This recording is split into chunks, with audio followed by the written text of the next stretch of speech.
In space, no one can hear you scream. But hopefully on the internet, people can hear me review. Today on Outside the Box Reviews, we are taking a look at the NECA Alien Series 2 Xenomorph, better known as the Big Chap Alien, the real only alien from the original 1979 Ridley Scott film. And I was very excited that NECA wasn't just gonna hammer on with aliens for their whole Alien series. While I do love that movie, this is definitely a figure that I felt needed a retread. NECA's original Big Chap Alien came single-carded, and I picked him up pretty early on in my collecting days. And he was the most fragile figure I think I have ever bought. He had a really hard time standing and moving the joints. Doing pretty much anything with him would cause him to fall apart.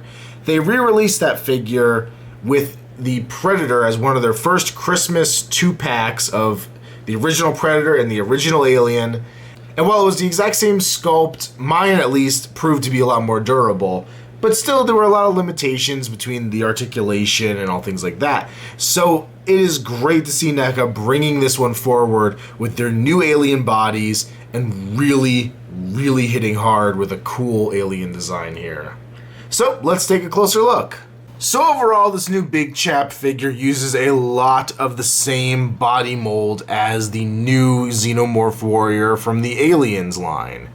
And that's not necessarily a bad thing. These designs, of course, were very similar in the movies, and you could definitely get away with using a lot of the same pieces for it. And right off the bat, I'd like to compare our new version to the old 2-pack version that came with the Predator. My original is long gone. But we can see they've made the body much skinnier, much more true to Giger's vision of the suit. And of course, the detail is sharpened up a bit, but it overall looks pretty much the same. The biggest difference is in the head domes. We can see the new Xeno has a much milkier dome than the other release. The older version kind of has more of an amber dome. You can see all of the skull detail beneath it really easily. And this new one has a lot of white paint on it, making it really hard to see, especially in this lighting. If we take a closer look, you could still definitely see the skull underneath. There's a lot of good detail on it, lots of paint, lots of sculpting, but it's just much harder to see under the dome.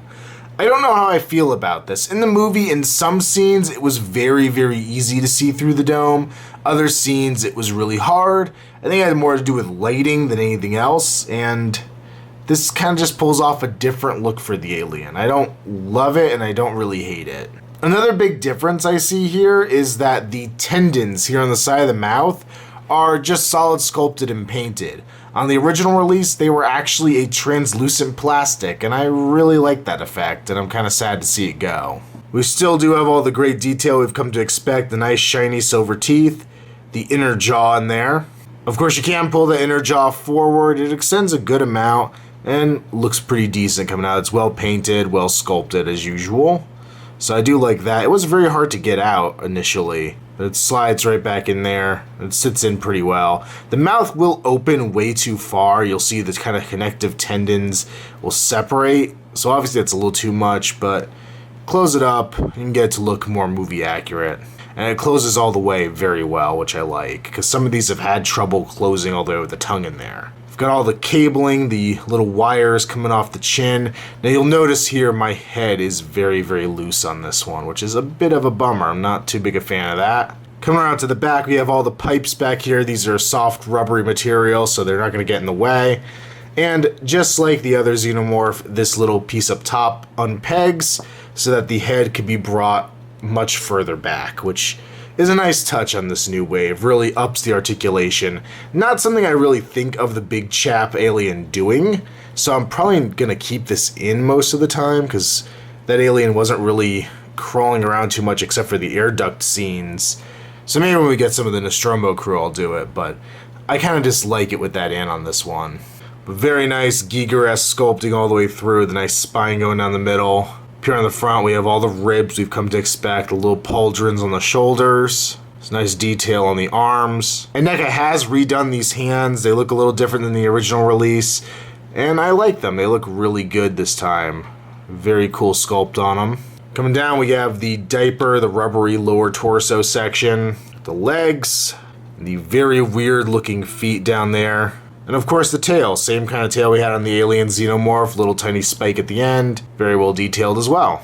This figure overall has kind of a brownish gray wash over the whole thing for its shading, which is definitely a little different than anything else we've gotten with the other figures. One other advantage it definitely has over the original release is it is very shiny, so it kind of creates that slimy effect that he had in the film. For articulation, he has a ball joint at the neck, so you can look up, down, turn side to side very easily, also tilt at the neck. So good range of motion there. As I said, mine's a little loose, and that's a bummer, but I can still get him to stay in a pose fairly well. Of course, as I mentioned, the jaw articulates, the inner mouth comes in and out. At the shoulder, he has a pin and socket joint, so it go up to the side, forward and back. I have noticed this is a major culprit on NECA's Alien bodies of being a stuck joint. A lot of people have complained about stuck joints in general, and what I've seen in the ones I've picked up is that they're either really tight or really loose, and there's no in between normally. So all my other joints are pretty loose, but this shoulder was totally stuck. I stuck it in some warm water for about 30 seconds and very gently got it moving, and now it moves fairly well. This doesn't give me too many issues, but I do recommend you pick one of these out of the package. Don't go nuts with it at first. Give it some time. Heat things up. Use a hairdryer or warm water, and don't force any of the joints or you're going to have breakage issues. He will swivel up here at the top of the bicep. You have a double joint at the elbow, which you get to enjoy some of, but not as much as I would like. It only goes about 90 degrees, but still decent. You can also kind of swivel there, but your best bet to swivels up the bicep.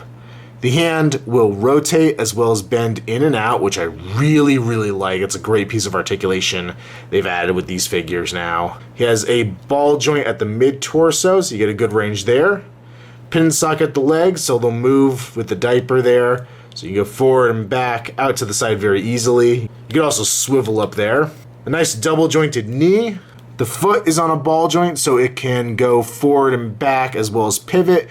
It's a little tight. I've had that problem with all of these Alien figures of the feet being tight, but you mess with it enough, you'll get some range of motion out of them. And also the toes are articulated, so you can go down as well as up, which is very nice. And then of course we have a bendy wire in the tail. So overall, I am fairly happy with this figure. I think it's a really good version of the Big Chap Alien. If you missed any of the previous releases, I think you're going to be pretty happy with it. The biggest downside, of course, are the stiff joints, and the dome is a little iffy for me. Really not sure how I feel about it. Not sure if it looks movie accurate or not. It's really kind of hard to tell. I've been looking at still photos from the film, and like I said, in some scenes it looks like this, in some scenes it looks more like the original release. So it's a little bit of a toss-up on that. But if you haven't picked up one of these before, I think you'll be very happy with this, especially when we start getting the other crew of the Nostromo to go with it. I think it will feel like an even cooler piece in your collection. There are some issues with it. The dome, I'm not sure if it's 100% movie accurate. It's just really hard to tell. The joints, with any of these Alien figures, you need to be very careful with them. Don't force anything. Hot water, hot air, can't stress it enough. Don't break your figure because you're being impatient. I've done it too many times and it sucks. But if this is your first Big Chap original Alien, 1979 Alien, I think you're going to be pretty happy with this figure. Unfortunately, I don't feel like it makes it definitive because I still really like my old figure. I'm probably not going to get rid of it. I actually thought I would with this release. But there are just some areas where the other figure I feel has an aesthetic that this one doesn't quite capture. But a lot of good things going on here. Nothing really to complain about. Definitely a recommendable purchase. And I think any Alien fans are going to enjoy this guy. Now there are two more figures in this wave. The Sergeant Craig Windrix figure, which I will be reviewing next. And there's also a re-release of the Alien Xenomorph, this time with a blue wash on him. Probably not going to pick him up. I don't need to army build the aliens. I already have that sculpt in a different color. Just not enough there to make me want to go after it. But beyond this, NECA's announced some great stuff at Toy Fair this year. Series 3, we're going to be getting a Kane with the face hugger over his face. We're going to be getting a dog alien, which I guess you'd have brand new body parts and no longer be using this body exactly. So maybe it'll fix some of the breakage issues we've had, or maybe we'll have all new ones. And then we're also going to get Bishop from Aliens, which I'm very excited about. So the first 3 movies represented in that next wave. And down the road in Series 4, we're going to be getting Dallas in his spacesuit. And I assume that's going to be when we first get our Ripley figures that they finally were able to get the rights to do, which I'm so excited for. Also a power loader and a queen coming. This is going to be a big, big year for Aliens from NECA, and I'm so excited to keep along with this ride. Plus we get that Hudson 2-pack with the Battle Damage Alien coming out soon, so plenty more Aliens to come in the future. Make sure you check me out on Instagram, username Outside the Box Reviews. Also check me out on Facebook, link below. And until next time, this has been another Outside the Box Reviews. Game over, man! Game over! The inner jaw in there, which I can't get out.